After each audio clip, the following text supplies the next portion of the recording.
अस्सलाम वालेकुम व्यूअर्स। आज मैं आपके लिए बहुत ही आसान और मज़ेदार मटन कोयला कढ़ाई की रेसिपी लेके आई हूँ।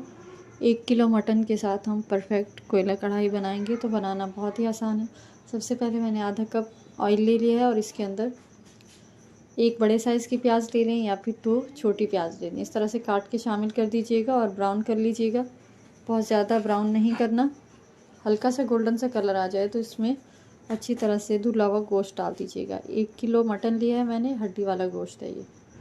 शामिल कर दीजिएगा। बोनलेस में भी बना सकते हैं, लेकिन हड्डी वाले से जो है ना इसका फ्लेवर ज़्यादा अच्छा आता है। ये डालने के बाद हम इसको अच्छी तरह से भून लेंगे। बहुत ही मज़ेदार और आसानी से ये बन जाती है और इतना इसका मज़े का टेस्ट होता है कि आपके घर वाले भी और मेहमान भी जो है ना इसको लाज़मी पसंद करेंगे, मुझे यकीन है। तो इसको लाज़मी ट्राई कीजिएगा और मुझे फ़ीडबैक दीजिएगा। रेसिपी को लाइक करके चैनल को सब्सक्राइब कर दीजिएगा। सबसे पहले इसमें जाएगा ज़ीरा, 1 चाय का चमचा डाल दीजिएगा और इसको अच्छी तरह से भून लेंगे। इसके बाद अभी हम इसमें कुछ भी नहीं डालेंगे। इसको मीडियम फ्लेम पे तकरीबन 7 से 8 मिनट इसको अच्छी तरह से भून लेंगे, जब तक इसका मटन का कलर चेंज ना हो जाए। इसके बाद हम इसमें शामिल करेंगे लहसुन और अदरक का पेस्ट। ये 2 खाने के चमचे भर के डाल दीजिएगा इसमें। अदरक मटन में थोड़ा सा ज़्यादा डाला करें लहसुन की निस्बत, तो इससे फ्लेवर बहुत अच्छा आता है। बस ये दोनों चीज़ें डाल देंगे और इसको अच्छी तरह से भून लेंगे लहसुन अदरक के साथ। बहुत ही आसानी से बन जाती है और खाने में इसका इतना मज़ेदार सा फ्लेवर होता है कि आप रेस्टोरेंट की कढ़ाई भी भूल जाएंगे। बस इसको अच्छी तरह से भून लेंगे। आप ये कढ़ाई चिकन के साथ भी बना सकते हैं, चिकन के साथ भी इसका बहुत मज़े का टेस्ट आता है। इसके बाद जब लहसुन अदरक भुन जाएगा तो इसमें नमक शामिल करेंगे। नमक अपने टेस्ट के हिसाब से डालिएगा। इसके बाद इसमें हम कुछ स्पाइसेस शामिल करेंगे। आपने कढ़ाई को बिल्कुल मीडियम से लो फ्लेम पे पकाना है, हाई फ्लेम नहीं करना, नहीं तो फिर वो मटन के अंदर स्मेल आती है। बस ये अच्छे से ये भुन जाएगी तो इसमें हम शामिल करेंगे कुटी हुई लाल मिर्च, हल्दी आधा चाय का चमचा और लाल मिर्च चाहिए। पेपरिका पाउडर डाल दें या फिर कश्मीरी लाल मिर्च डाल दें, जो भी डाल दें। और कुटी हुई मिर्च मेरे पास बहुत तेज़ है तो मैंने 1 चाय का चमचा डाला है, आप अपने टेस्ट के हिसाब से शामिल कीजिएगा।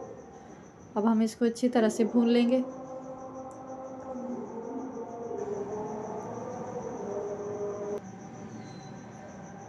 अभी हमने इसमें पानी जब से पकाना शुरू किया पानी शामिल नहीं किया। पानी आपने नहीं डालना जब तक इसकी अच्छी तरह से भुनाई ना हो जाए।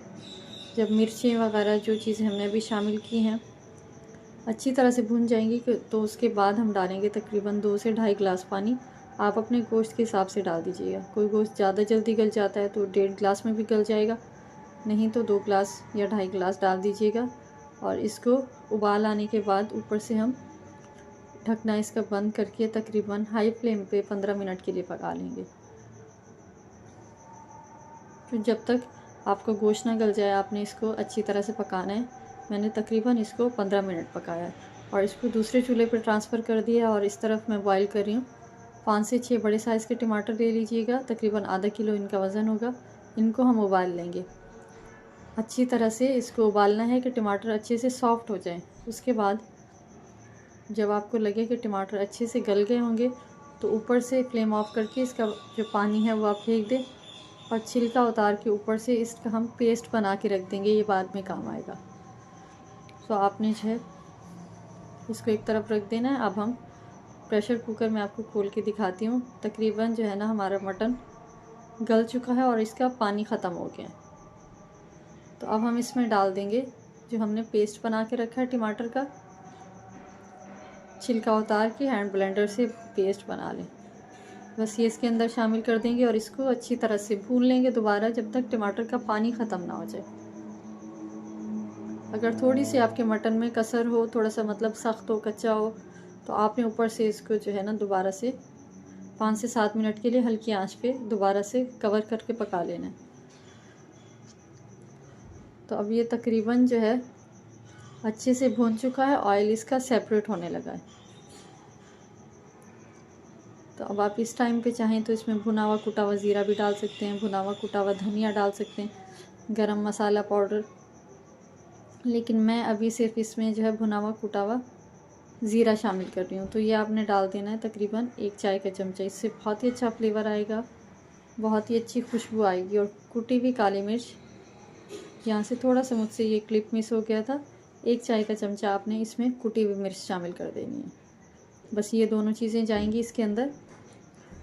इसके अलावा और कुछ डालने की ज़रूरत नहीं है। और एंड पे हम डालेंगे इसके अंदर एक चीज़, उससे भी बहुत ही मज़ेदार से इसका फ्लेवर आता है। तो इसको अच्छी तरह से मिक्स करेंगे। और थोड़ी देर बाद इसमें मैंने शामिल किया है बिल्कुल लास्ट पे कसूरी मेथी। इससे बहुत ही मज़ेदार खुशबूदार कढ़ाई की जो होती है ना, एक टेस्ट होता है मज़ेदार सा, वो आता है इससे। तो बिल्कुल लास्ट में ये शामिल कीजिएगा। और इसके बाद हम इसके ऊपर लगा देंगे कोयले का धुआं। कोयला मैंने दूसरी तरफ जलने के लिए रख दिया था। तो बहुत ही मज़ेदार सी कढ़ाई बन के तैयार होती है। ग्रेवी है, बिल्कुल ड्राई सा नहीं है, जैसे ड्राई सी होती है कढ़ाई। इसमें हमने प्याज डाला है, टमाटर भी अच्छे खासे डाले हैं। तो ये एक अच्छा, मतलब जैसे एक बरकत वाला सालन होता है, तो इस तरह से ही आपका बन के तैयार हो जाएगा। तो इसमें एलुमिनियम फॉइल का एक टुकड़ा रख लें, या इस तरह से प्याज का रख लें। और कोयला इसके ऊपर रख के थोड़े से 2 से 3 ड्रॉप आपने इसके ऊपर ऑयल डाल देना है। बस इसका एक स्मोकी सा हमें फ्लेवर चाहिए, जैसे कोयला कढ़ाई में होता है। बस ये डालने के बाद आपने तकरीबन 30 से 40 सेकंड के लिए ऊपर से दोबारा इसको कवर कर देना है।